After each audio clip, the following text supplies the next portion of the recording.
Nobody in our household has blonde hair. Here we go. All right. Here we go. I'm going to intro it in and let's do this, huh? Okay. Yeah, finally, huh? Finally. Made it work. All right, here we go. Okay. What's the only thing greater than a spooky, scary werewolf bar mitzvah? It's the electric fan cave at Halloween time. After a couple weeks away, we are so glad to be haunting your electronic devices this Halloween week. It's me, Scarrigan Vaughn, joined by my co-host, Krypton Splatterell, and our special guest, Chucky-O Edmoundson. We're in proper prep mode for one of the best holidays of the year, so we're going to chat about our favorite Halloween movies, a super creepy doll named Robert, and why The Conjuring is a ghostly pain in the butt to the owners of the house in which it takes place. Plus, we've got trailers for X-Files, Jessica Jones, and Amazon's The Man in the High Castle, and of course, Star Wars. Because, I mean, come on. Listener, beware. You're in for a scare.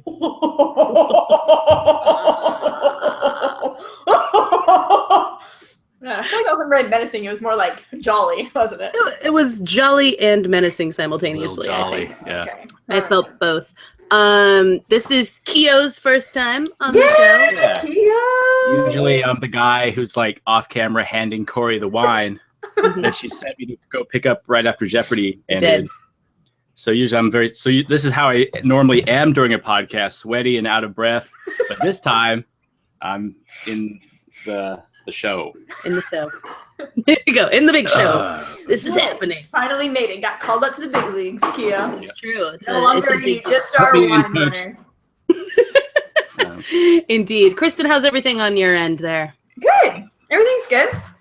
Good. Glad to hear it. Your internet tried to crap out on us this week. It keeps doing it. Like, it'll awkwardly, like, all of a sudden you'll be doing something, I'll just be like, it'll stop, and then it'll come back. And so I did the unplug and plug it back in trick. And it ended up, for a second, I didn't think it was going to come back, but it did. So hopefully it holds. Hopefully it holds up, and it's not like our last couple attempts at which we were thwarted by internet technology and whatnot. But we're here, and it's Halloween week. Halloween week. Yay! I love Halloween. I For one know thing, you do. it's the beginning of my favorite season of the year. Everything between Halloween and New Year's is the best. Like I love this time of year. Everything is happy for me. The movies and everything are great. And I'm just it's a pleasing time. I like that it's dark. I like darkness and cold and chilliness. So that makes me happy. What is going on over there, Kristen? Scary stuff. Nothing? Is it my roommate? Is your house haunted? Scary kitchen She's sounds. making dinner. Sorry. I'm not She's so got sure back I from like, class. like behind Kristen, she's sitting by, does she always podcast from like in front of a plate glass window like this? I do, because if someone's going to murder me, I want you to be able to tell me before it happens. It's true. Yeah, so we can. I was sitting on the couch, but the lighting was like weird behind my head, so I didn't want to sit there. And my room is like echoey and awkward, and the internet isn't super hot up there. So now I'm sitting at the kitchen table. Ooh. I don't know. There you go. No, it's okay. We've got some your back. We'll look surprises. out for you. Some Halloween surprises and Thanks. Now I stuff. wish I'd Yeah, planned so- something. Hopefully this isn't actually yeah, right? I know if Brienne shows up behind me in a mask, I'm going to lose my mind. I'll watch. I'll keep a close eye on Yeah, that keep an eye. window, and you look at that window. I think we have the same view. It's a door. It's just a door. It's fine. I'm okay. Everything is fine. We're good here. We're good here. Halloween Kristen, is coming. yeah, you saw Crimson Peak on the I Halloween movie Did note. see Crimson Peak, right? Which is something I would not normally have seen. So me actually, and speaking of Brienne and I went, and then a couple other friends of mine went to go see it, and I was more apt to go see it because it wasn't technically a horror movie, right? It's a gothic romance movie. Okay. Is what it's being billed as, and it wasn't like that scary. There were definitely parts where I was like, "Ooh," you're kind of like jumping, but the ghosts aren't super menacing, other than they look really weird. It was more of like Jessica Chastain's now gonna haunt my dreams as being like the world's creepiest person. Okay, that's And like the house that they're in was this like decrepit, but like beautiful, but like terrible place that they live. Like she walks in and there's like a hole in the ceiling. They're like, oh, they like don't have money for repairs. I'm like, there's a hole in the ceiling and leaves like you gotta do something about it. It's like leaves are falling through, but I'm like, there's no trees. They live on like a hill, so like where are these leaves coming from? And like they have this like red clay that like oozes from the walls, and it's like looks like blood, you know. Yeah. But I mean, it was beautifully done. It was beautifully done, but we were just saying it was like just creepy, and like Tom Hiddleston is like dreamy but also creepy, you know. Like, right? I don't know what to think about you. And then poor Mia Wasikowska is like this terrified, like, poor girl. Like, God, give her a break, you know? She just kind of looks like a terrified girl. Like, I just feel like she's got it down. Like, she's been in these movies where these awful things happen to her, so she's really good at being like, F my life, you know? It's like, everything sucks. Yeah, I mean, I don't want to give, I don't want to give too much away, but there's definitely this one part, too, where, like, the realization kind of sets in on her face, and you're like, oh, God. Oh, no. I mean, the fact is, like, you knew the name of the movie, so you kind of knew, like, where she was getting this warning, you know? And you're like, okay. And she's, like, doesn't get it. And then all of a sudden it dawns on her as, like, the ghosts have been trying to warn me. And it's like... I feel like you're beginning to spoil a little bit there. Not really, because it's just... It has to do with the name of the... Like, the name of the movie is Crimson Peak, right? And so, like, the ghost in the very beginning of the movie says, beware of Crimson Peak. And she's like, okay, like, I don't know what that means, you know? Okay, fair enough, And then, you get to this house that's, like, got all this red clay, and I'm like, I feel like it's obvious at this point, Mia. Come on. It's the name of the movie. Gosh. Yeah, like, don't go there, you know? But anyway, so it was good, though. It was interesting. It wasn't what I thought, and it wasn't quite a horror movie. And so, like I said, but it was just more of like kind of made your skin crawl a little bit. Okay, I can work with that. Good story. Yeah, good story. Jessica Chastain is just like, God, she's creepy. She is just. And it's funny because when I see her in interviews, she just seems so lovely. So I'm like, she really pulls it off. But she has like she has a face that can be very severe. So I can see her being able to. I think she's got RBF pretty good. Oh, yeah, definitely. But she smiles a lot, and so you don't notice it until all of a sudden she's looking at you and you're like, oh, bitch gonna kill me. Like, yeah. Ooh, in that interview with Tom Hiddleston on Huffington Post Live, it is she seems very gentle and nice. They both do, and it's like asking what their greatest fear is. Yeah. And I love that she gives such a surface fear. It's like snakes, you know, and then like Tom Hiddleston gives this answer that's very like existential. He's like, it's the idea of hysteria. The hysteria of the masses. The holds of the masses being hysteria. I'm like, oh my God, you were so wonderful. And her face is just like, I guess. And snakes. Yeah. And snakes. Also snakes. Yeah. She's like, Tom, like, don't get carried away. Like, no one really cares. They don't really care what your biggest fear is. Like, we just come up with a surfacey answer so we can move on to the next question. The hysteria of women. My greatest fear. Yeah. At first, that's kind of what I thought. Wrong place for that one, Keo. I'm just kidding. Well, when he said hysteria, I was like, and then he's like, of the masses. Okay, I see where you're. So you're thinking like a zombie apocalypse? Is that what we're talking about? Yeah, he's talking like zombie apocalypse or something of that nature. I don't know, but now we know.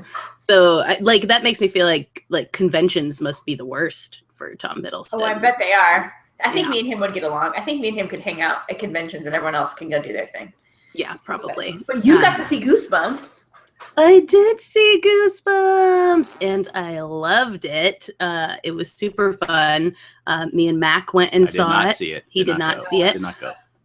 But I thought, to me, Goosebumps was like the hocus pocus for this generation. Aww. You know, it was super fun. And I think like it's throwbacky, so that every time they introduced a new monster or something like that, I'm like, oh, that's from this one. That's from this one. That's from this one. Yeah. But at the same time, they really didn't waste any time trying to make you remember the nostalgia of the old ones. Like, it wasn't, you know, even like if you think of Jurassic World or something, they're like constantly making sort of like these references to the old one and things like that. And Goosebumps didn't really do that. But I mean, the funny thing about it is that within the world of this movie, like Jack Black is R.L. Stine, and these books were super popular, so everybody in them knows what Goosebumps is, and like about the series and everything. And so that's kind of a funny conceit for a film, you know? It's like we just live in a world where it's exactly our world. Yeah. It just turns out that Goosebumps is actually real. Yeah. And so, you know, that your biggest nightmares are going to come true. Right. Yeah. All those things you were terrified of in second grade, reading these, getting them from your Scholastic book fair, they are real. And so it was fun. It was really funny. There's characters in it that are fun for adults, much like Hocus Pocus was, where it's something that you're like, as a kid, you might kind of giggle at it, but not totally know why it's funny. But as an adult, you're watching it and you're like, that was a great joke that is going to go straight over all these kids' heads. I mean, there's this aunt character that just every single line she says is hilarious. And probably filthy. And maybe like marginally filthy.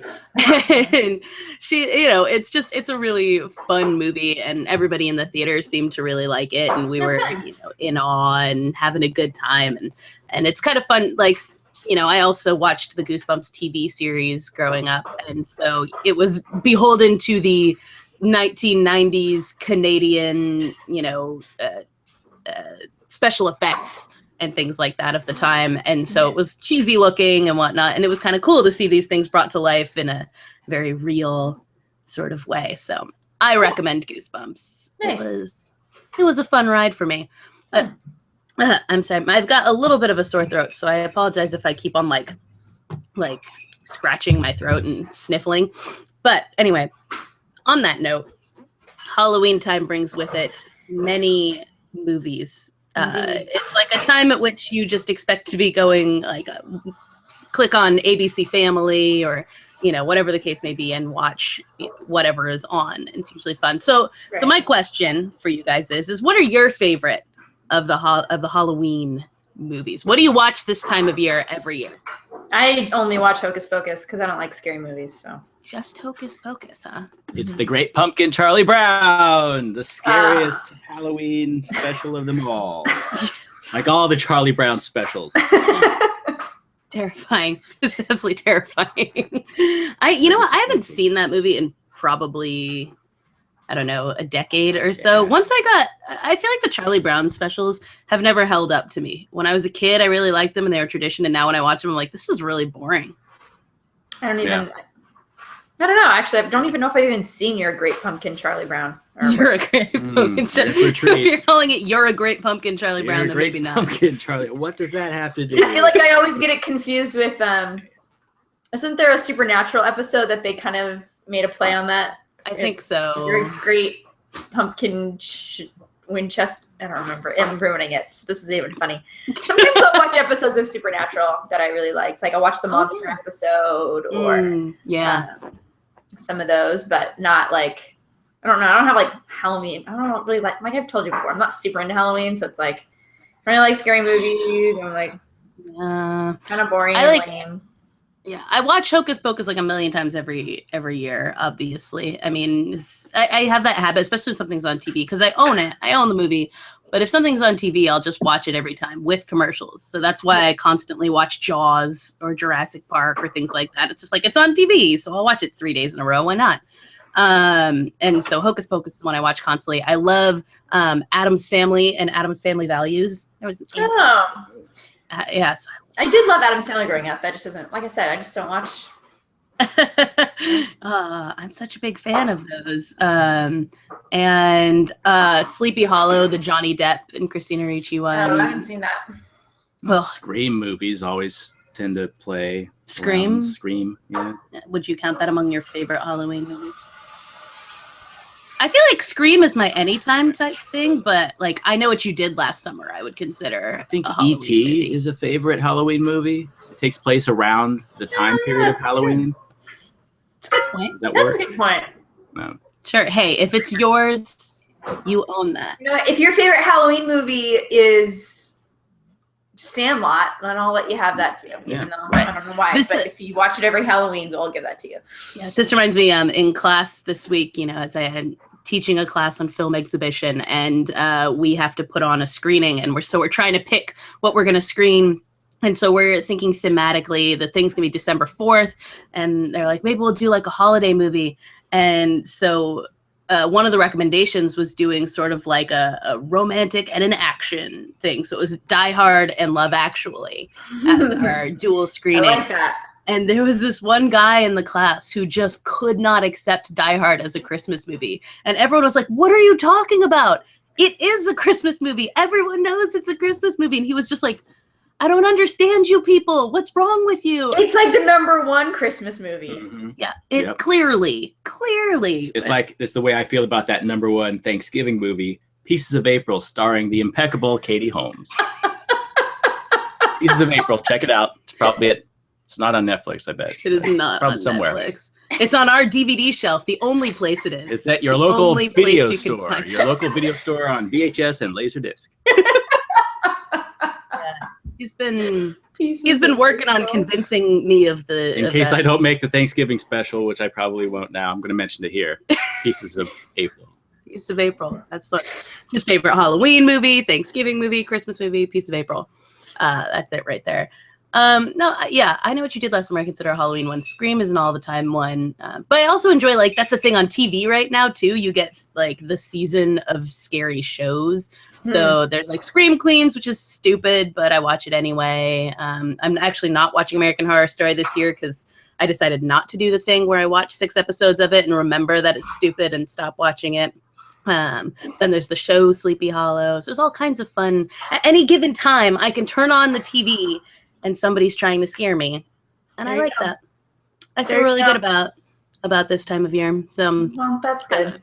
I don't like being scared. So, although I remember when I was in college, Katie, I think it was Katie Froberg was on call for RA so she can leave her room, but she's like, didn't want to be by herself. She's like, let's do something. She's like, oh, let's rent a scary movie. But of course, so we get to the library, and of course, like Psycho and all the good ones are gone. And so, like, we're like, you know, it's with the Frobergs. So they want to watch something that's like 80 years old. Classic. Yeah. And so we couldn't find anything. And so, like, really legit, the only thing they had was Wait Until Dark. And so we're like, yeah. And so we're like, okay, I guess we'll watch this. Oh my freaking gosh. It's like, well, it's a thriller because it's not like a ghost. So it's this Audrey Hepburn is newly blind. And so she's trying to learn how to be blind, basically. Right. Yeah. And her husband long story short, she ends up getting this like drug doll from this, anyway. And these guys are trying to get it from her, and they're trying to look through the apartment while she's there because she's blind. And you're like, they're gonna kick. It's like they're bad guys, but oh my gosh, it is this. And Alan Arkin with hair. Alan Arkin? He's like he's like a beatnik, creepy beatnik stalker. So creepy, and it's like, oh my god. I still actually remember we were watching it, and there's this part in it that makes you. It is just like the thrillingness like culminates in this moment, and there's like 4 of us in the room, and we all like, bah! Like scream as loud as we can, and like 8 girls from her floor come running like, are you guys okay? What's going on? I can't breathe, you know? And it's like, so it wasn't so much scary as in like there was a murderer on the loose, but you're just like, the whole movie you're watching it like this because she's blind and you can see what they're doing and she can't, and you're like, her husband, and she's like alone, and there's the neighbor, and you're like, ah.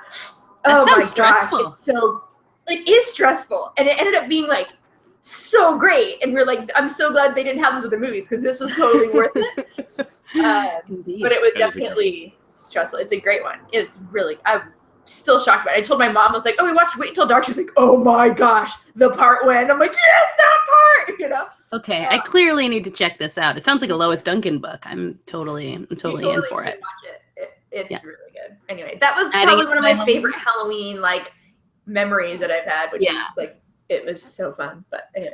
There's always those fun things that you watch with friends stuff. Like I can remember being like 8 and watching it at a slumber party, or we watched the episode of Are You Afraid of the Dark with Nosferatu one Halloween when I had a slumber party, and that was like everyone was just screaming. My dad was getting a kick out of it. He thought it was the best thing in the world, just watching all these little girls like even at Vanguard one time we had an Are You Afraid of the Dark marathon, and so we watched the Tale of the Lonely Ghost, the one with the girl who writes "Help Me" all over the walls, and the Tale of the Laughing in the Dark, which is the one with the Zebo the clown and stuff like that, and watched a whole bunch of those, and we were like, this is still scary. And, so I think I like just the camaraderie of of Halloween, people getting together. It's like, it's about friends. You're not trying to hang out with family or anything like that. That's It's true. just, this is the one holiday that's like, go do ridiculous things with your friends. And I just feel like there's so much pressure to like have a costume, and I was like, my costumes are lame, and I don't know. I feel there's always that person who's like so good at, I feel like Bree's one of those people's like, she doesn't have anything. She just like uses crap from her house, but she ends up like, being super creative. I'm like, I'm just not that creative. I'm like, my costume this year is literally going to cost me a grand total of $5.85. Oh, wow. It's a That's mask. very specific. Is it just a mask that you put on? It's like I got a shirt at the t-shirt mart, and then anyway, you don't even want to hear it. It's a stupid costume. So it's done. All right. If it's any consolation, I don't have a costume. So there you go. I don't have one yet. Doesn't have one yet. No, but he pulled out a box of Halloweeny things just now, and I don't know what to make of that. It was like, I hear like all this, I'm making dinner, I hear all this bustling around. I'm like, what's going on? Back of the closet. And then I come in and like, and Kio's like in the back. He's like, I'll be right there. And then he comes out with this big box. I'm like, oh boy. It's like 70s leisure suits and things in there. Oh yeah. Yeah. Acid wash and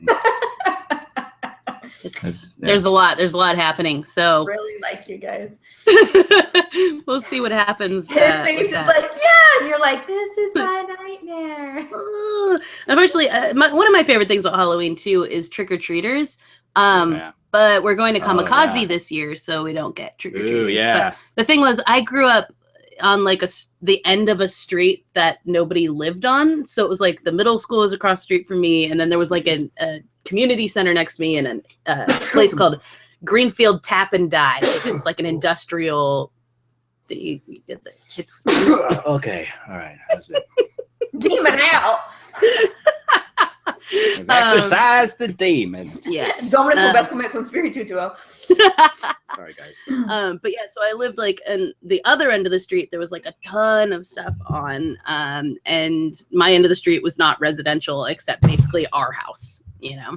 And we lived in front of a cemetery, you know. That was our neighbors, was the cemetery. So we never got trick-or-treaters. And like when I was a kid, my mom always told this story that really bummed me out, but I think like I'm just overly sad about things. Of my dad, the first year they lived there, he like made a big pot of cider and all this kind of stuff. And he went and he parked out on the porch, and he waited all night for like kids to come trick-or-treating, and not one single person showed up.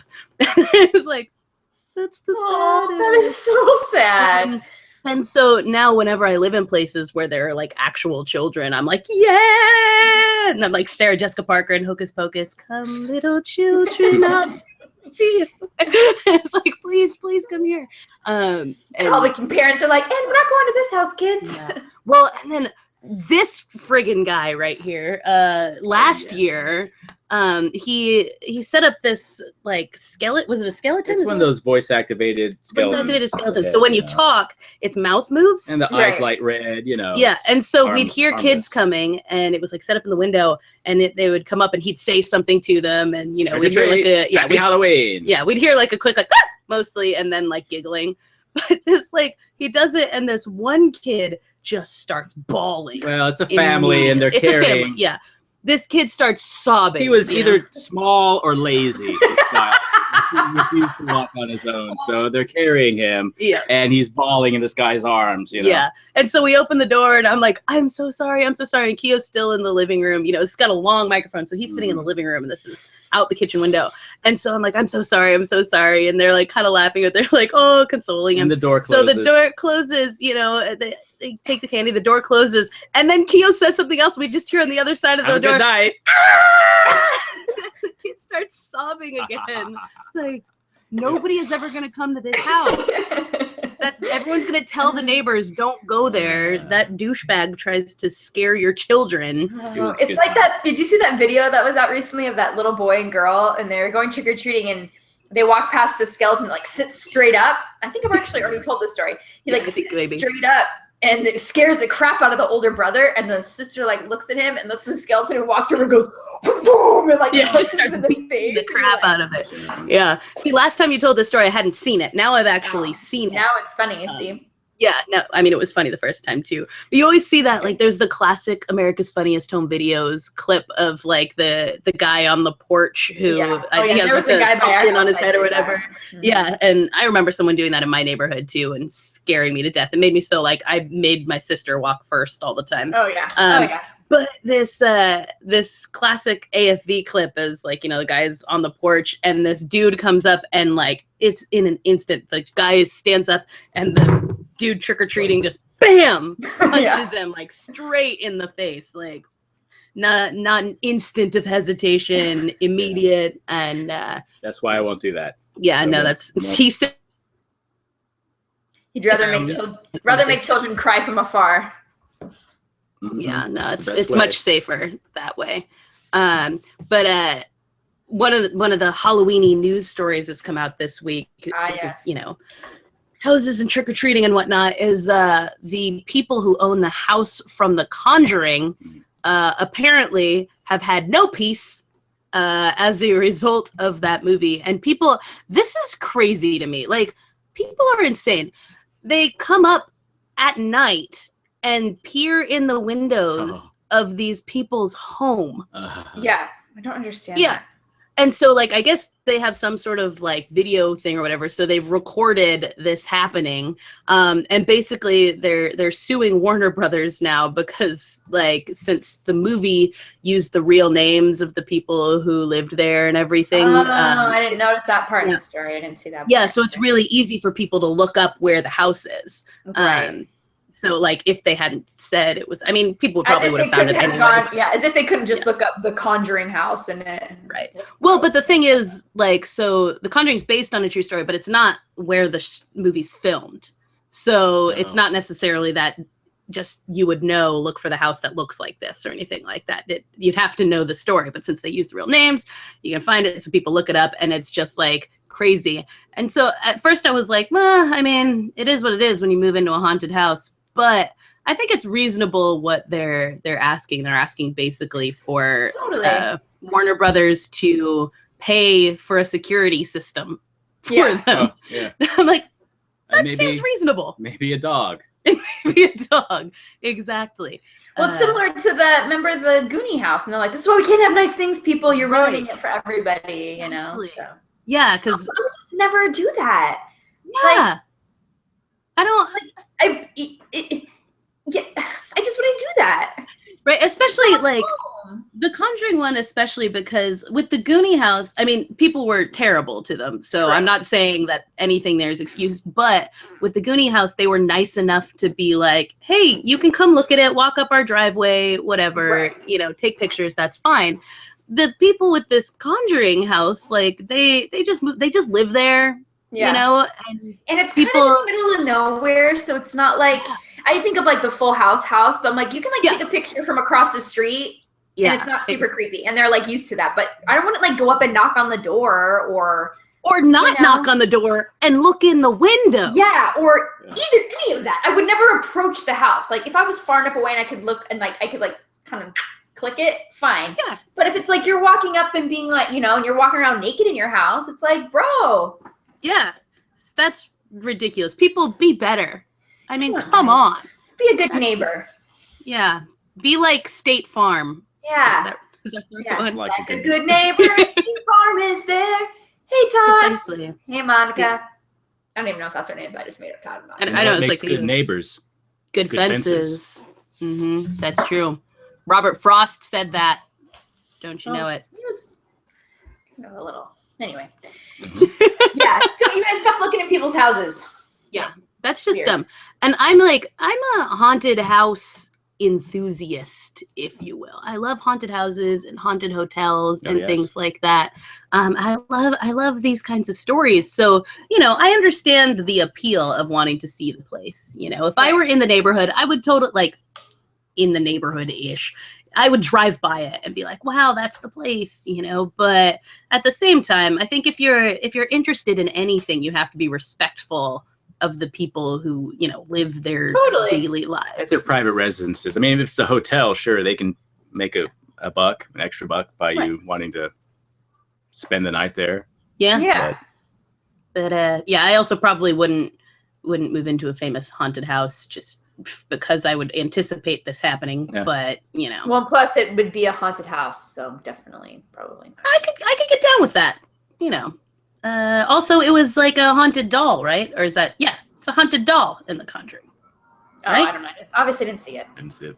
Okay. I mix up all the Conjuring, Insidious, all those kinds of things. You have some of the same actors and whatnot in them, but I'm pretty sure it was like the doll that was haunted or something in that one. So it's fine. Have you seen, okay, I know we're about to talk about dolls, but this reminded me. Yes.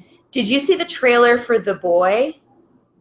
No, and I meant to. Oh, I forgot I was going to send it to you, and then I got sidetracked. Holy-ish, it is creepy. Isn't it supposed to be loosely based on Robert the Doll? I don't know, because I don't know what this is. Why don't you talk about this first, and then I'll tell you.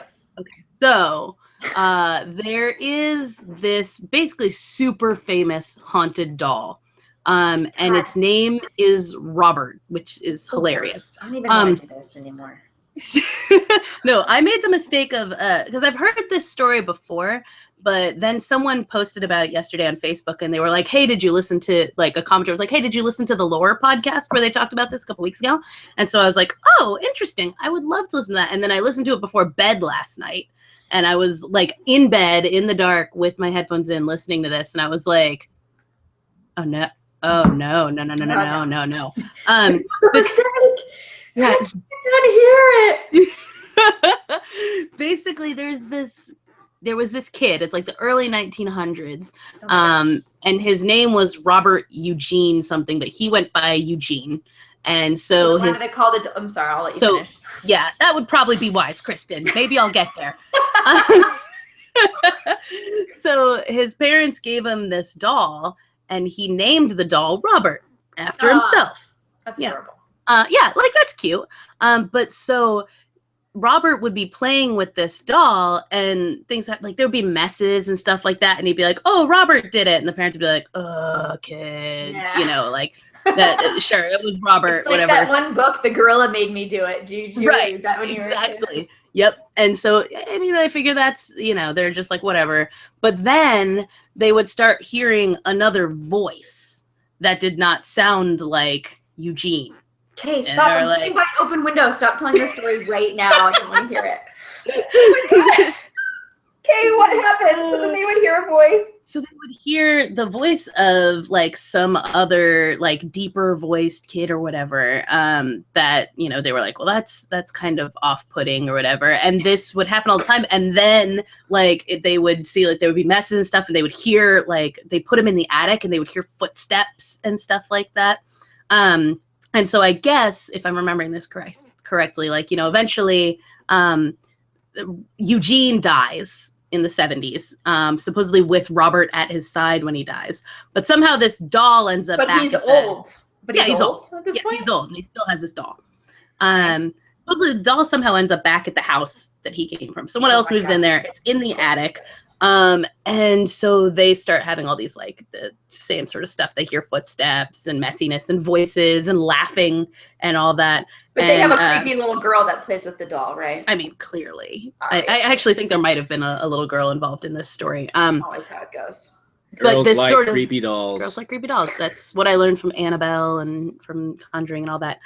At the end of the Lore podcast, it basically has this couple hear the sound of footsteps, and they flip on the light in their bedroom, and Robert is standing at the end of their bed with a kitchen knife in his hand. Oh my God, why did you tell me this story? Robert the child or Robert the doll? Because the second one is pretty scary and out there. I'm sorry, is this a true story? I mean, it's supposed to be true, yeah. Like this is like the people are telling the story that it happened to them. Yeah, and like Robert is real. Like that doll actually exists. Whether people made up the story or not, we don't know. But this is what they claim happened to them. And we don't know where that doll is now. No. Oh my God, it's in my backyard. My phone just buzzed. Oh my God. He's calling me. Kristen. No, the movie is this woman gets hired to be a nanny, and actually I think it's The super annoying British chick from Supernatural. It's Shannon Sossaman, right? Oh, isn't it? No, the annoying British chick. Oh, it's Lauren Cohen. Yeah. Yeah. She gets hired to be a nanny at this for this older couple at their like fancy house. They're whatever. So they're like, oh, we hope you work out. The past few nannies haven't really worked out. So they're like, oh, come and meet our son, Billy, or whatever his name is. They walk in and Billy is a doll. Oh. And she's like, Shoot, and she kind of like laughs, and they just look at her, and she's like, okay. And so the story is that their actual son died like but he was like a weird little kid. Like he didn't have any friends except for this one little girl down the road that he'd play with. And there was a fire or something, and he dies. And so they've kind of kept this doll. Now it's almost like Lars and the Real Girl, right? So now they have this doll that's their son. But then the trailer's all creepy. It's like, he doesn't like to be left alone. Or it's like, don't ever cover his eye. It's the parents go away, and she's staying to watch the kid. It's like, don't ever cover him up. And she kind of is like, oh gosh, your face is creeping me out. She covers him. Yeah, I would cover him. She comes back in, and like the cover's gone off his face. And then she's like, don't forget to feed him. And she like makes him a plate of food. And she's like, this is stupid. He's a doll, right? But then like the doll's getting like increasingly angry at her. And it's like, she'll put him in a room, and then she'll leave, and she'll come back, and he's gone, like that kind of stuff. And there's this guy that she met. I don't know if he's like the caretaker for the grounds or something. And he's like, okay, this is getting weird. You know what I mean? So anyway, the doll's terrorizing them. And I'm like, why would anybody watch this? And now I'm going to have a nightmare. I would leave. Like if I were a nanny to a doll, like I would leave. I would feel no responsibility to stay there once it got crazy. I'm like, you know what? Weird. If this is a demon doll, like I'm sorry, but that's on you. I don't feel obligated. Like nobody's gonna call CPS on you for the doll. So I would just go. That would be my solution. I don't know. Maybe she does. Maybe it follows her. I don't know. But I'm just saying I would not stay. Not quite, but still creepy dolls, man. Oh, my friend Casey, when I was growing up, my friend Casey lived with her grandparents, and her grandmother had we went to her house, and it was like all these porcelain dolls. Like my grandma has those too. All over the living room. And we walked in, and I was with Reese, and we were kind of like, oh my God. So we're like, okay, so here we are. The dolls are scaring us. We walk in, and so Reese kind of makes a joke to Casey and goes like, oh, so is it kind of weird with all the dolls around? And Casey, 100% straight face, quick as a whip, goes, well, if you're nice to them, they'll be nice to you. And we're like, oh my God. And both Reese and I were like, oh, we're like, first of all, that was the best answer ever created in the history of time. You're an evil genius for being in high school, Oh my gosh. I just remember being like, don't leave me. That's cool. But dolls, man. Dolls. They're creepy. I don't like them. I never had them really. I mean, I had American Girl dolls, well, of course, because they're awesome and not creepy because they love each other and they love you. Right? They're just they're out of history, and they have nice, sweet, round eyes that are not menacing, and they look like, I don't know. They just look happy. They're smiling, and they kind of have a gap tooth. They all have that weird gap tooth. Yeah, they have the gap tooth, and they don't none. The paint doesn't peel off their faces, and they don't have weird. You send them to the hospital, and they come back better. That's true. Yeah, the doll hospital, exactly. Which is, I cannot imagine playing so hard with my American Girl doll that I would have needed to send it to the doll hospital. But I almost sent it to the doll hospital because I took Kirsten's braids out. And once you took her braids out, it was it's not going back. Game over. And I'm like, I don't want to send her to get a new head so they can rebraid her hair. But I never did. That's probably wise. That would have been a waste of $50 to do that. But we're still talking about dolls, right? Okay. I collected dolls. I play with dolls. They're called action figures. If they'd been called dolls, I might probably would they have been creepier if they were called I probably would have played with them, but I would have been I don't know. It would have been a different gender neutral type of upbringing, which didn't exist back in my day. Back in his day, there was no gender neutrality. That was not a thing. Or net neutrality. Or net neutrality. Or net. Period. Funny. Get it? No, I don't know. I guess, and I don't know if boys have that experience. Well, I think of like Small Soldiers or whatever too, and that was like creepy action figures. I don't know. They're just creepy. I don't like them. I don't have them anymore. With Star Wars toys, the creepier the better, or the gruesome. 3 eyes and like claws. Right. Funny names. Funny names. Funny name, Terry Ferguson. Mm-hmm. It's funny. It's bigger than a normal hat. We should move on to TV. We should move on to TV. Oh my gosh. But we should talk about creepy thing. X-Files. Yeah. X-Files. Oh my. I never watched X-Files, but after watching that trailer, I'm like, I kind of want to watch X-Files now. Yeah, that was, to me, that was a perfect trailer because it's creepy as heck. Like the things in it, you're like, whoa, what's going on here? And it also has the perfect Mulder and Scully chemistry, and Mulder being perfectly charming when he turns around and is like, what does he say? She says, like, it's going to be dangerous or something like that. And he's like, when's that stopped us before? Yeah, and I'm like, oh, and she's like, oh, you're right. You're so handsome. Yeah, it's like, I'll follow you forever. And it's. Oh, well, Gillian Anderson has only gotten better. It's true. A little bit of age. She's not age-ed, but with a little age. I think and I love her blonde, and she's always just got a cool. I feel like her voice is interesting. Mm-hmm. I agree. It's very soothing. I don't know. I think it's because she's like see, here's the thing about Gillian Anderson. You know how Lauren Cohen is super obnoxious with her put on British accent because she's like, well, I sort of grew up in England, you know, and so she like overdoes it, Gillian Anderson like genuinely is from England, but then she moved here and she was like, I'm essentially American. And so she's just got this like gentle, something is not quite fully American about it. But it's not. It lovely. Over the head. It's lovely.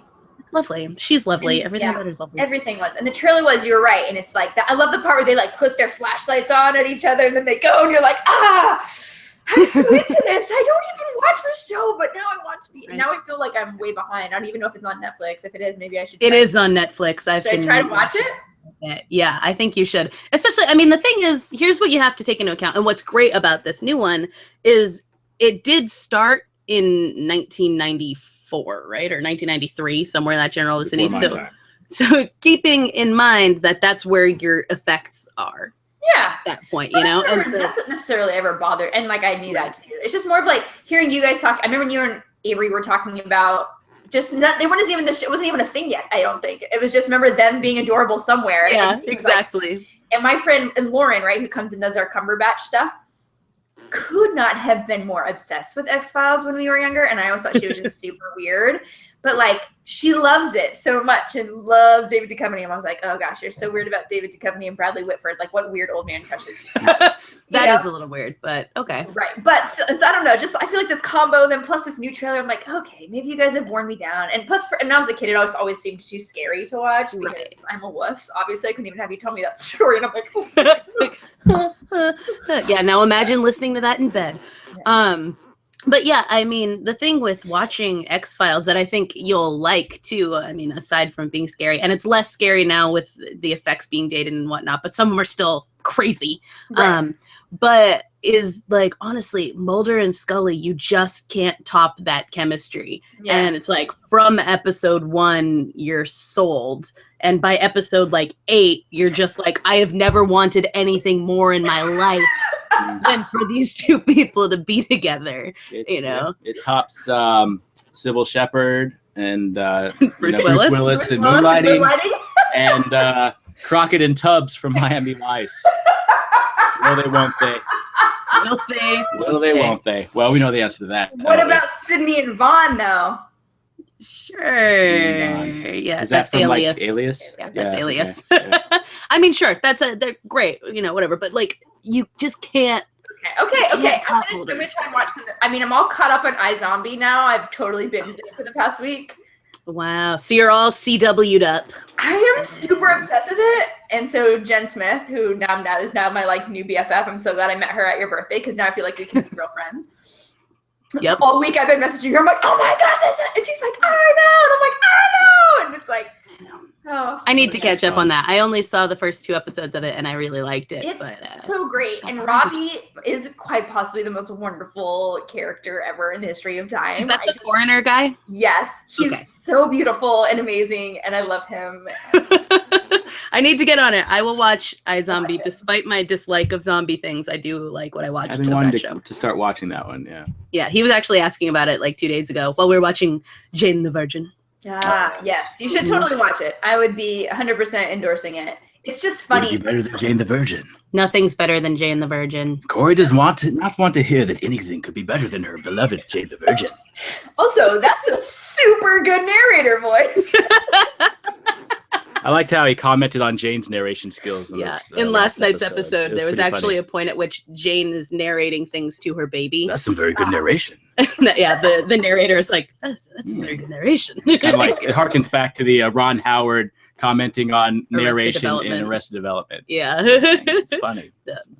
It's quite entertaining. But I do want to watch iZombie, so we'll get to that. But the X-Files trailer, killed it. Only to be topped, unfortunately, but not really, by the Jessica Jones trailer. Jones, man, that's the bee. Don't trust the bee, and that's her. That's the Kristen that's Ritter. the bee. Thing, so I've been like, they've all these little teasers, like her with the alarm clock, or her in the bar, or all these things. I'm like, just give me something. Just give me something. Yeah. Although the one that then showed David Tennant, that's true with the picture. That thing was awesome. But this trailer looks so good, and he looks super crazy and creepy, and like a super awesome bad guy, and she. Because I don't know anything about this character whatsoever, about really any of the characters in this show. And this villain has some sort of like vampire glamoring mind control thing that he does. And there's this one moment in the trailer where he's basically got her like standing in the midst of like a police precinct or something like that. And everybody has the guns pointed at themselves. And you're like, what? He can control an entire room full of people. How do you beat that? Yeah. What do you do with a villain like that? And so now I'm just like, Jessica, what are you gonna do? What are you gonna do? And I'm so excited. She just looks cool. And then Carrie Ann Moss, you only saw her for like 2 seconds. Very briefly. She looked like she had a power suit on, even though you couldn't really see anything from below her neck. But I'm like, girlfriend's got a power. I could tell by her walk and her glare. She had the Vin Diesel over the shoulder thing down. I was like, she's playing something. She's something. But I am so excited, and so we only have to wait about. And if you want, Corey, Bree and I are planning like a marathon. We're gonna watch it that weekend. So I like the sound of that. And we can also go see Mockingjay. I think it comes out that same. Oh yes! I think I bought a ticket to see it down there anyway. So clearly I was planning to be there. Don't even tell you how to run your life, but well, the thing was they did the deal thing where it was like if you buy a ticket within the first 24 hours, you get the first Mockingjay for free. And so I was like, well, then I'm totally doing that. And so I got it and I watched it and it was delightful. But here's the thing. So November 20th is when that comes out, but November 20th is also when this show that Kristen sent me earlier today comes out called The Man in the High Castle. Yeah. I somehow missed this because apparently they released a trailer for it at Comic-Con, because when I initially Googled for the trailer, when you told me, have you seen the trailer for this? I was like, wait, July 20th or whatever was when this came out. Why are we just noticing this? And then I Googled again. I was like, oh, there's a new trailer. Yeah. This is like some sort of, it's a little confusing because I'm not sure if it's a like alternate history where the Nazis win or if they're in some sort of parallel universe. Yeah, because clearly in some way there's a reality in this in which the Nazis don't win, but they're living within one in which they do. And I'm also keep going.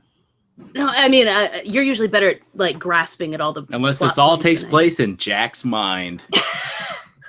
Who's Jack? Who's Jack? Free heaven. I don't know. Is this from Lost? Like Jack? I think he's making a Lost reference. It's a Lost reference. I think. Do you like how I got that? I don't even like that freaking show.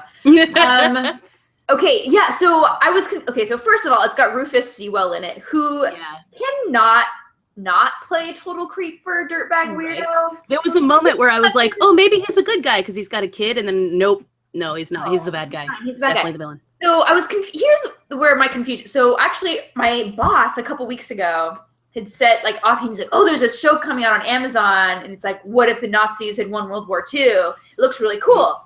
And of course, he didn't know anything more about it. And I'm like, all right, well, forget. And then I actually had forgotten about it. And then I saw this. I was like, oh, this is what he was talking about. But I'm confused because, like, the cars and the clothes all look like it's from the 50s, but Times Square looked like it was from now. Right. Like, clear. This is so to make a weird comparison here. I think of it sort of like the movie Iron Sky, which is the sci-fi one. Yeah, that one. The Nazis have made a colony on the moon, and they've just been up there like sitting in wait until they can go back to Earth. And so this colony on the moon, they're all dressed like they're, you know, still like 40s, you know, whatever, even though it's been, you know, half a century or whatever since they went up there. And so I feel like that's sort of, you know, just them placing like, well, if the Nazis came to power, they would still be, you know, wearing and doing the same things. I guess like German automobiles would be the thing. It's kind of like, what's it called? Like Cuba is, if you go to Cuba, it's still like not super modern. Maybe it's the 60s, man. It's the 60s, baby. It's, They did not want to leave the 60s. There you go. Who would? Who would? Progress. To the 60s. That makes it sound fun. Yeah, so the show looks cool. It looks super interesting, especially at the beginning where the girl's like, the guy's like, "What are you watching?" She's like, "A newsreel where we won the war," and then he goes, "We didn't win the war," and you're like, "What?" And then it's like, I don't know. So it looks super intriguing, and and it's based on a Philip K. Dick story, I think it said. Philip K. Dick, Running Man. Did he do? Was he a Scanner Darkly? Was that the Scanner Darkly? Is Philip K. Dick, and he's a pretty good prolific sci-fi writer. So well, then I guess I should be more excited. I mean, I honestly don't recognize any of these people other than Rufus Sewell. The Running Man is Stephen King. I take that back. Yeah, you're right. That is not him. But you're thinking. But there is something you're thinking of, and I know I can't think what it is. Philip K. Dick does like Blade Runner. That's why. Blade Runner, Do androids dream of electric? I think I muttered that. That's why. That's why you're thinking Runner. Running Man, Blade I see where your brain was on it. Not Running Man, but Blade Runner. It's based on his thing. So anyway, so we're kind of excited about that too. So it should be a good weekend in binge watching, in streaming television shows. I know it's funny that those come out at the same time. And the different levels of fanfare that come with those, because everybody watches Netflix shows, so everybody has known about Jessica Jones and this Man in the High Castle thing. I'm like, where did this come from? Except me. I stopped watching Netflix last week because Hulu, that's why. Or Amazon Prime. So I had no idea until you linked me the trailer for it. And now I'm intrigued. I might come back. Netflix. You might come back to Netflix. Come back so you can watch iZombie. Yeah. Oh, it's only on Netflix? CW is a Netflix thing. Oh, okay. Yeah, they get that stuff instead of Hulu, so all right. Bam. There you go. I'm back. I'm back. And then the other TV trailer. The other TV trailer we got was Sherlock, the Abominable Bride. The Abominable Bride. Yeah. Which can I just get a complaint out of the way right away? Yeah, go. So as we know, it's Sherlock is a Stephen Moffat joint, who also does Doctor Who. And one of my biggest complaints about Doctor Who under the Stephen Moffat regime is basically how the Doctor solves anything is by saying, "I'm the Doctor." And people are always like, "But you're the Doctor." And it's like, that solves everything. Like, you don't want to mess with me. I'm the Doctor, and then it's like everything gets solved. And that's this trailer for the Sherlock thing is just constantly people being like, "You're Sherlock Holmes. I'm Sherlock Holmes. Nobody made me. I made me. I'm Sherlock Holmes." And I'm like, oh, please don't do this to me, Stephen Moffat. Please don't make this just like I'm badass because I'm Sherlock Holmes. And I'm just going to keep saying it like I'm Eminem. And that drove me crazy. Or 2 Chainz. Or I don't even know who 2 Chainz is. Mr. Worldwide. That's Pitbull. That's definitely Pitbull. 2 Chainz. I don't know. Is that like Lil Jon? Lil Jon. Yeah, basically. It's just. I don't know. Yeah. Anyway, basically, names and stuff. Yeah. Why can't they be like ODB? He would shout out other people's names. Mariah. If you brought him onto your song to sing, he wouldn't sing his own name. He might a little bit, but he'd also be sure to include your name. Like, it's a really good, he's very considerate. But is it like Sierra? This beat gets automatic hit. Fresh. humility. Let that be a lesson. So that was I just needed to get that concern right out the gate about this. I want to be enthusiastic about Sherlock. I'm excited because I love how it's oldie times. I think that's so fun. It's just like they're just pretending like it's whatever. It's like not, is it going to be a dream or are they just going to be like, well, we just decided to do this and it's the Christmas episode with whatever the hell we want anyway. Yeah, exactly. It's not connected to anything. In theaters, the episode. I heard that. They're showing it in theaters? That's the rumor I heard. I don't know if that's true. I should have looked it up before I said it out loud, but I'm already here, so I'm going to say it. I don't know. That's not how we do things here. So yeah, we don't fact check before, only after. Yeah, let's not. That's good because I thought it was coming out in January or something like that. Yeah. It is. It's January 1st.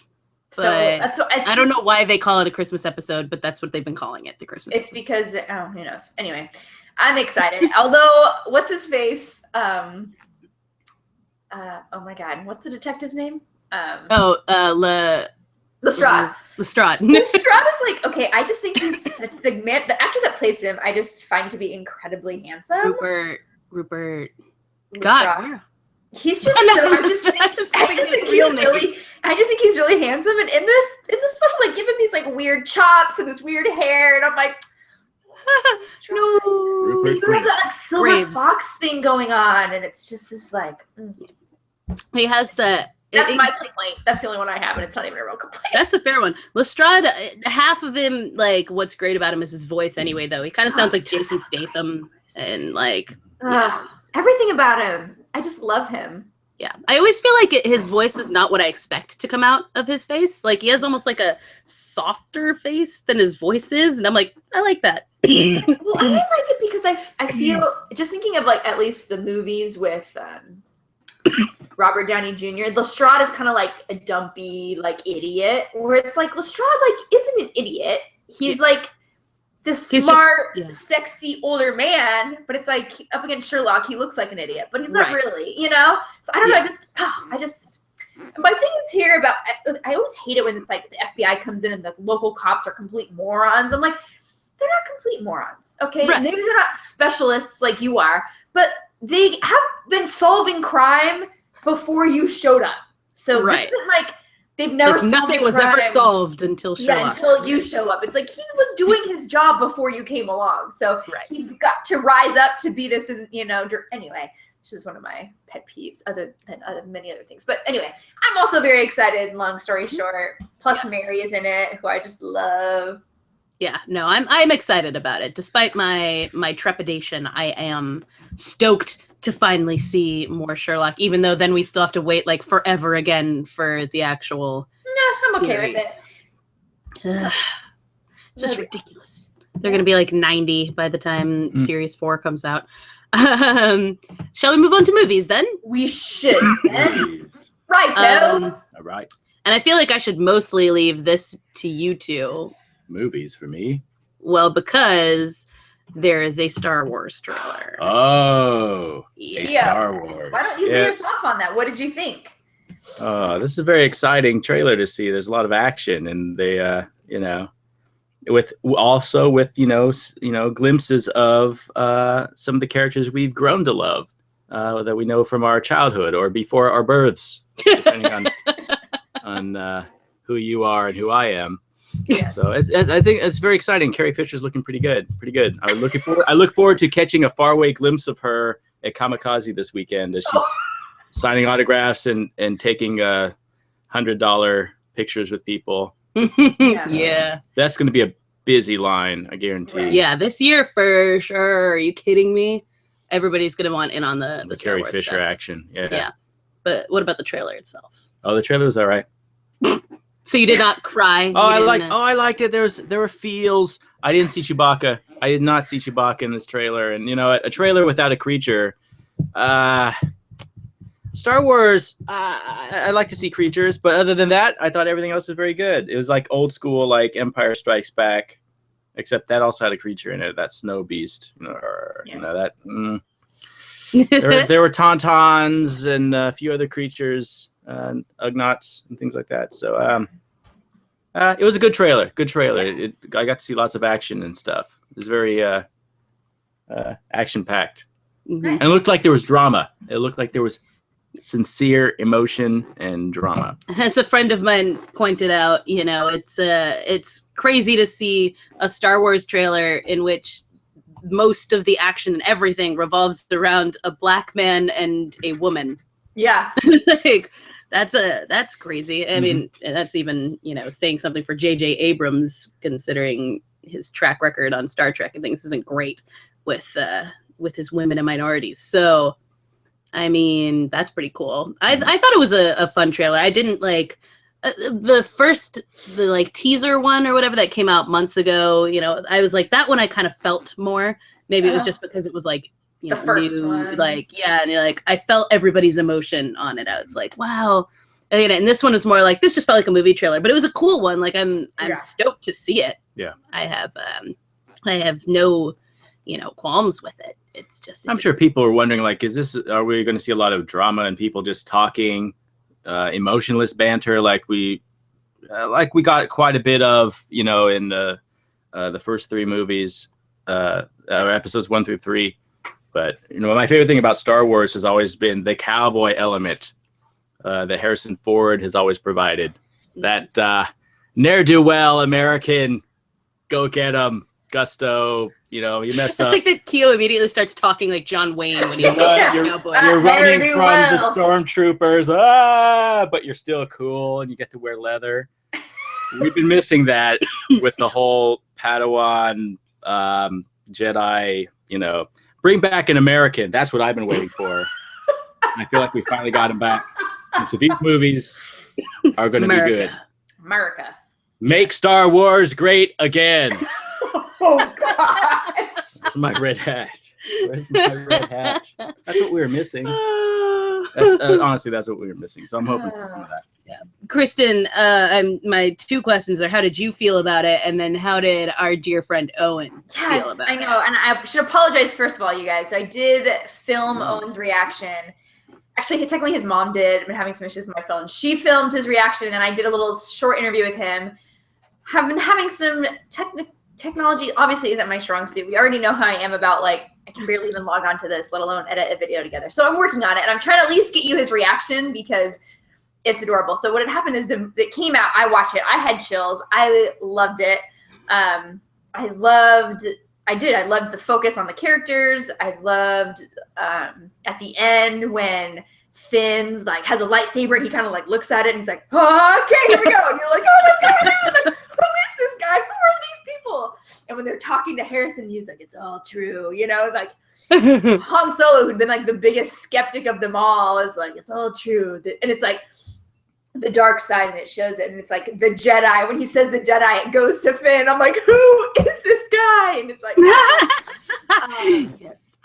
And I'm also one of those people that doesn't want to read any fan theories. I don't want to know who you think he is. I want to go in and be excited and surprised. So I was so excited, but I didn't get home till late the night it came out. And so I called Jess, my friend, at 8. I'm like, is Owen still? And I left her this crazy lady message. I'm like, Owen is still awake. You need to make sure he watches his trailer before he goes to bed, Call me. And then she didn't call me. So then I texted her because I'm crazy. I'm like, has Owen gone to bed yet? And she's like, oh, yeah, he just went to sleep. I was like, okay, you gotta watch the trailer, So then the next morning she gets to work. Well, did you watch it this morning? She's like, didn't have time to watch it this morning. And I was like, okay. She's like, Kristen, you don't know how motherhood works. Mind you, guys, she has 4 children. Okay. Owen is 6. His sister Macy is 7 or 8. And then she has twin 3-year-olds. Jeez, and I'm like, what do you mean you didn't watch it this morning? I'm horrified. But it ended up being she's like, I didn't leave any at home this morning. Right? That's about all I could do. So right after he gets out of school, he goes to the daycare that's at my work. So she brings him downstairs to the house, to the youth center, and we have the big projector, and we put the trailer up on it. And so we have a short video of him watching it, and he's like, it's so great because he's 6, so he's like, whoa, look at there's what's the little droid's name? Oh, there's BB-8. There's BB-8. Oh, look at there's that. Oh, there's X. And he's like talking. Oh, what do you think that is? And I'm like, oh my god, stop it. If only we could have had him and Mac watch it together. I know, it would have been magical. So he was also, but then like afterwards, I'm like, so what'd you like about it? And he's like, I don't know. It's like one of those things where like he was so excited before. I'm like, are you ready to watch it? And he was like all excited. And then like we got him in front of the camera, and he was like, it was good, I guess. I was like, I don't know what else. I was like wishing Mac was there to like pull something. Pull out all these things. But, yeah. So anyway, but it was fun, and we had a good time. And it was fun having him watch it. And what did he seem most enthusiastic about? He seemed most enthusiastic about the Millennium Falcon. He said, okay, and then also he's most excited about the new X-wings because they're supposed to be black.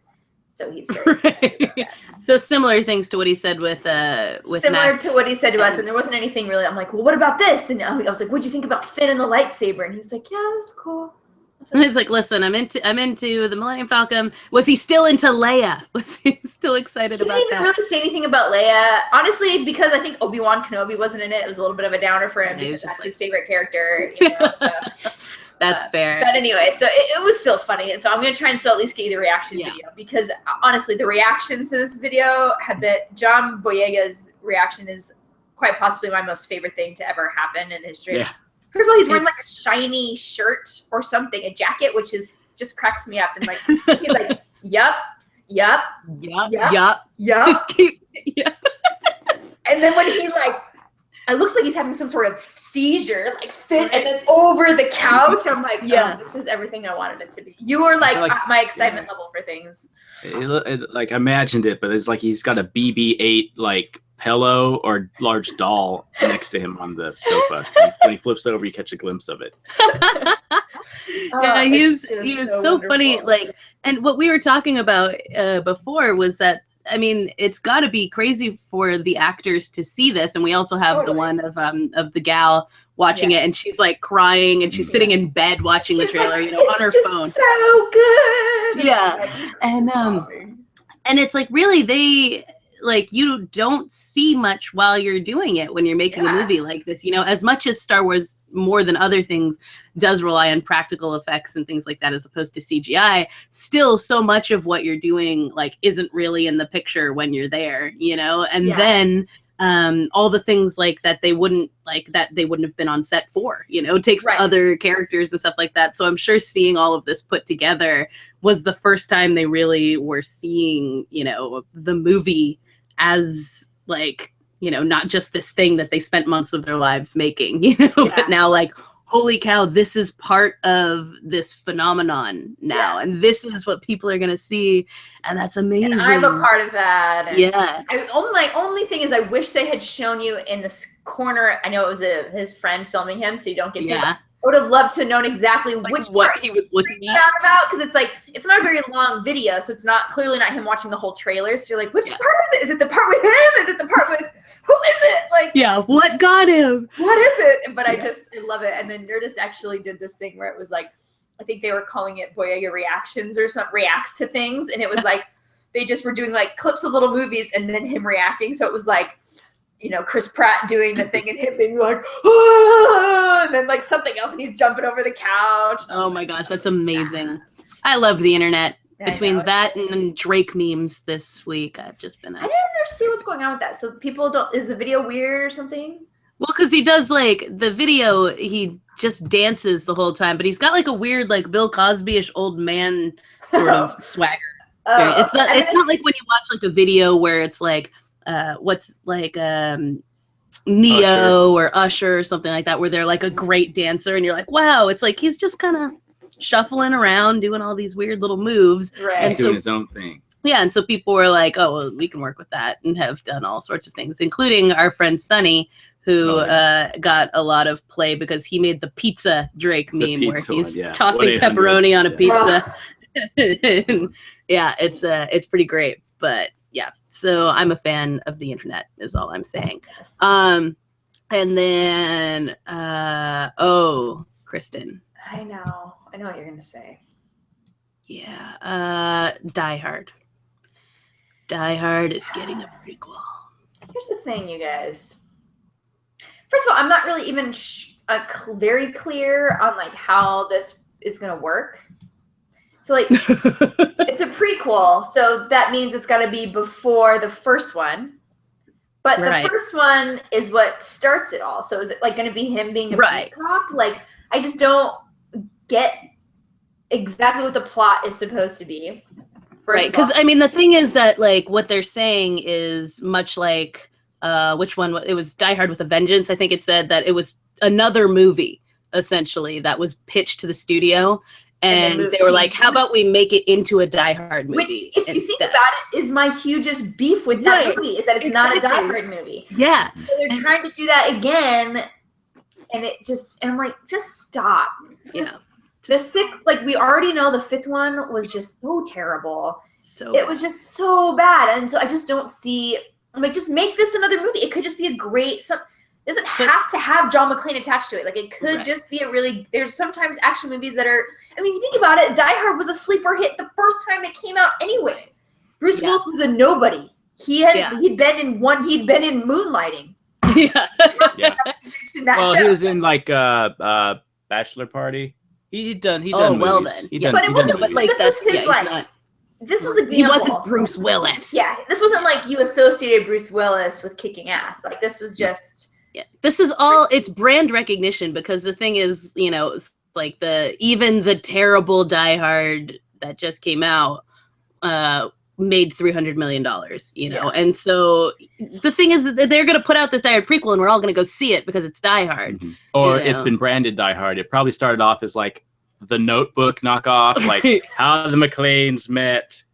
Their love story, and then he wanted to become a police officer. Right, there we go. But let's make it a Die Hard movie. Yeah, pretty much. So, you know, that's the thing, is like going into it, you know that this is not, Die Hard was not what this was meant to be. They're just like shoehorning it into a Die Hard movie because they owe this guy, you know, and the studio wants it. But honestly, if Bruce Willis played himself like 30 years younger, I would go see that movie. Yeah, if they just didn't comment on it, like he played himself 30 years ago, but like his age now. Hey, I would watch that. Because I'm worried. I don't want them to, you know, like what they do to Douglas in Ant-Man. His face was like super creepy, and you're like Jeff Bridges and Tron. Yeah, Jeff Bridges and Tron was worse. Actually, the Douglas's face wasn't as bad. It was actually, as far as faces go, it was really well done. Yep. Anyway.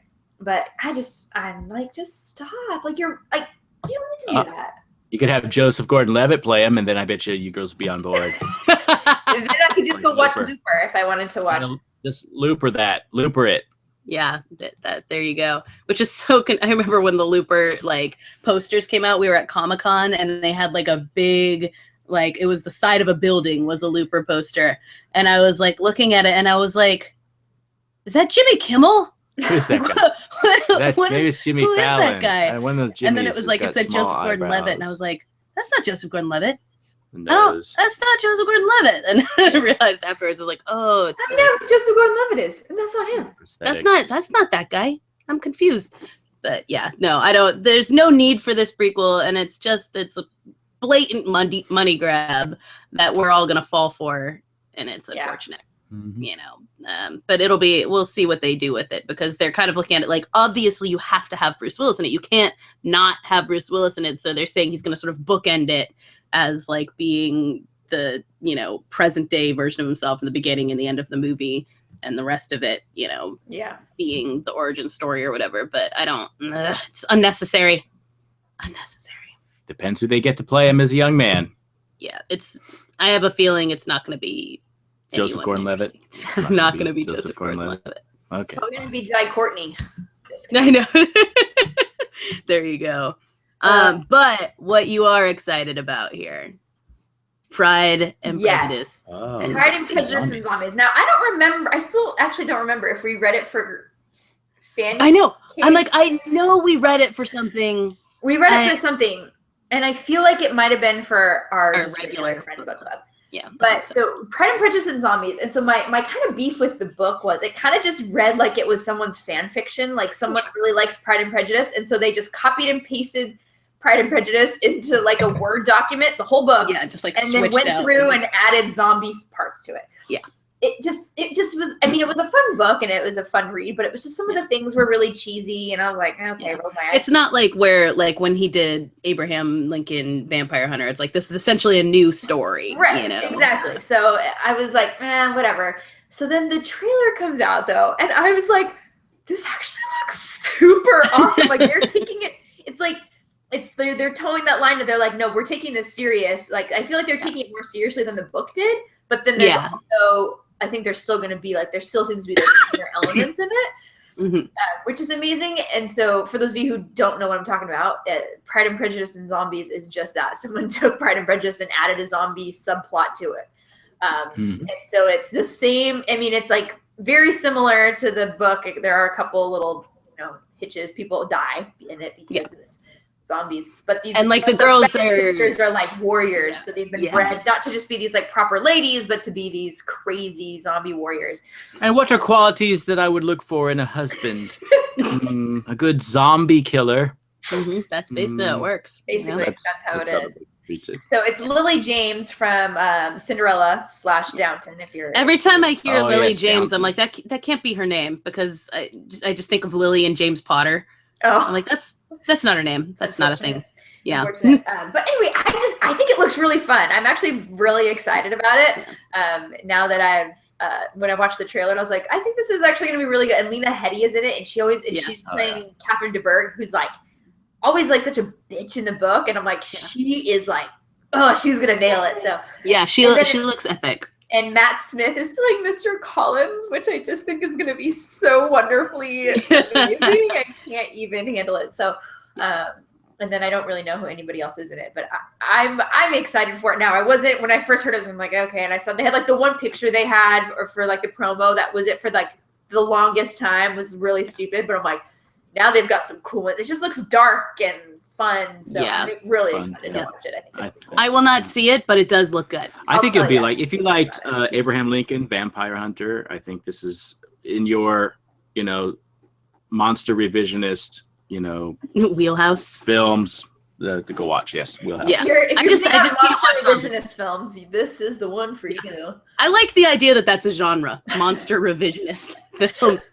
I would like to be a writer of monster revisionist tales. Didn't I tell you about one time I was on Netflix and and I don't think they do this anymore, but they used to like, because you've watched this, you'd like these, but right, they do that, but then they used to give me like a super really specific category. It was like inspirational sports movies. I was like, yes, and then it was like gritty African American crime dramas. I was like, what? That's a subgenre. I was like, what did I watch that I thought I would like? Like, what even is in that? Like, and how is there more than one movie in this? It was just such a funny, anyway, so that would be great if I go in there next and they're like, oh, you would love Monster Revisionist. Ben-Hur and mummies. I'm thinking Chariot Race. Yeah, that seems natural. I get it. Obviously. You can never beat the mummy. That's true. That's the tagline. Let's write that. And then we missed this, but Tom Hiddles has been adorable. So I think I posted a couple weeks ago when we first kind of canceled on you guys. Huffington Post just had Tom Hiddleston stare at the camera and be wonderful, and the world collectively, their uteruses all exploded. But then there was like a launch party type deal for I Saw the Light, which is the movie he's playing. Which BT Dubs, my friend was at and took a picture with him. Oh my gosh. I died. You guys, the point of this is that he did an entire set as Hank Williams, and it's amazing, and they have it on record, and he did a beautiful job, which made me even more excited for the movie. Yes, and it's on our blog on electricfeast.com, so you can check that out. Yes. He's so funny because he's an Englishman. He's an Englishman. That's accurate. But when he sings, he's singing the way we're accustomed to hearing the song, right? So he sounds like Hank Williams, especially like later in the set when he's getting a little raspier and stuff. It's good. Yeah, no, it's impressive. I mean, obviously this is a part that he's been playing for whatever, so I guess we shouldn't be that surprised, but at the same time, I think, I'm just like, Hiddles, you're doing it. You're doing the thing, and you're amazing. And the press tour is more delightful than it has any right to be. And, he's it's more delightful than he has any right to be. Yeah, it's the mix of that press tour and Crimson Peak coinciding. And so we just get like all the Hiddles gloriousness, and it's what a time to be alive. Indeed, indubitably. If we can't have the whole cast of Guardians of the Galaxy, then I guess we'll settle for Tom Hiddleston being one. Yeah, this will be on our shelf along with Walk the Line and the classic Walk Hard, the Dewey Cox story, where it's like my favorite biopics. Those would be the top 3. I mean, Ray is up there. Ray is like third, and then Walk the Line's probably 4th, but this will probably be one of the top 3. All right. But Dewey Cox is the top. Dewey Cox is the best. That guy's story is awesome. My favorite biopic of them all. Oh, Lordy. Oh, gosh. I had a thought about that, but I can't remember what it was. That's okay. And because we just have to mention it, Suicide Squad is still trying to sell us. Yeah. They're trying to make fetch happen, if you will. And like you said, maybe it'll be awesome. Maybe it'll just prove us all wrong. Corey. Yeah, I'm ready. I'm ready for that to happen. But there's 2 covers of Empire this month that have been released. One with Cara Delevingne and the other with Jared Leto in their respective characters. And this still looks like some 2002 Hot Topic fantasy to me. I'm not impressed. I'm not impressed. I didn't even see the pictures. Were they on the link you sent me? They were, yeah. You just got to scroll down a little bit on there, and they have both of the pictures there. Oh, Tia, what did you think? I missed that one. He could not be bothered to even look at the Suicide Squad? Oh, it's there at the bottom. Yeah. Kio's pretending he's looking at something, but he's not actually. Interesting. It's a blank screen that he's looking at. Right. Oh, yeah. Mm-hmm. Let me read this real quick. I'll let you know what I think. And now they're not loading properly. But I don't know. I'm still not impressed. And all of this stuff is just silly. I also don't. Yeah, here we go. Enchantress is Cara Delevingne's character, and yeah, it looks like something you would see on somebody's DeviantArt profile. She looks a little bit like the Geico caveman in a bikini. Yeah, but shaved. That's not right. Yeah, but shaved. No, well, sideburns maybe. I mean, obviously, an ancient enchantress is going to totally have her, right? So. Yeah, and then like I don't even know. With the Jared Leto one, it's like, I don't know. It's just so dated looking and not from now. He looks like a Culkin. He does look like a Culkin, actually. Like a Culkin. Yeah. We've been watching Fargo, so, we've got Culkins on the brain, obviously, at this point. But yeah, just, nope. Just still not selling me on it. Still not selling me on it, Suicide Squad. Do better. We'll see. Maybe the costume's a little bit too extreme. Well, the costumes are way too extreme. Like Burton era Batman. Yeah. Extreme. It's true, but you didn't have to have all those people line up. I feel like, you know what? I think actually you're kind of onto something with that, because obviously there's supposed to be a ragtag group of people, so they're not going to be in uniform or whatever. But the thing that you run with not having some sort of uniform look to them is that it's like it's just too much. There's too much of these. Somebody needs to be wearing just jeans and a t-shirt, right? Yeah, just like hanging out, like in a baseball cap, Yeah, I agree. Yeah. So there's that. That about sums it up. Hey, we are going to be at Kamikaze this weekend. Kristen is not. Sorry. She's going to be carving pumpkins and watching Hocus Pocus. But Keo and me and our comics correspondent, Mac, will be at Kamikaze bringing you the coverage. So make sure you look out for that. Follow me on Periscope at Nerds Rocket, and we'll Periscope some things, and we will update you on all of this on the Fan Cave next week. You'll see everything that happened there. So it should be a grand old time. I'm looking forward to it. I'm looking forward to eating a bacon-wrapped hot dog outside the convention Yeah. center. We'll get you a shot from afar of Carrie Fisher taking a picture or signing an autograph with someone with like a line of like 200, 300, 400 Yeah, people. it's going to be insane. But this year we're meeting Stan Lee. Oh, we're going to try. It's going to be, yeah. It's bigger. It's gotten bigger this year. Now they're in West and South Hall, and there's other events going on. Yeah. So we'll try to track him down. Yeah, and we'll catch up with our homies at Penguins versus Possums as always. We'll talk some comic book people. Maybe run into Todd give Stashwick Sebastian again. a huge hug for me and tell him how much Owen loved his picture. Will do, absolutely. So, on that note, this has been the Electric Fan Cave, episode 79 with Keo Edmoundson, Edmoundson, Corrigan Vaughn, and Kristen Lutterell. And thanks for joining us. And make sure you check out the blog on electricfeast.com, and that you subscribe to us on iTunes, SoundCloud, Stitcher, YouTube, all the places where you can subscribe, rate and review us so that we show up more and people can find us. And hey, if you like an episode, share it. Go back through our back catalog, see the people that we've talked to. We've had some pretty good interviews on here. So, spread the love. We're a big fan of that. So, for this week, Corrigan Vaughn. Chris Lutterell. Oh, Keo Edmoundson. Peace out, everybody.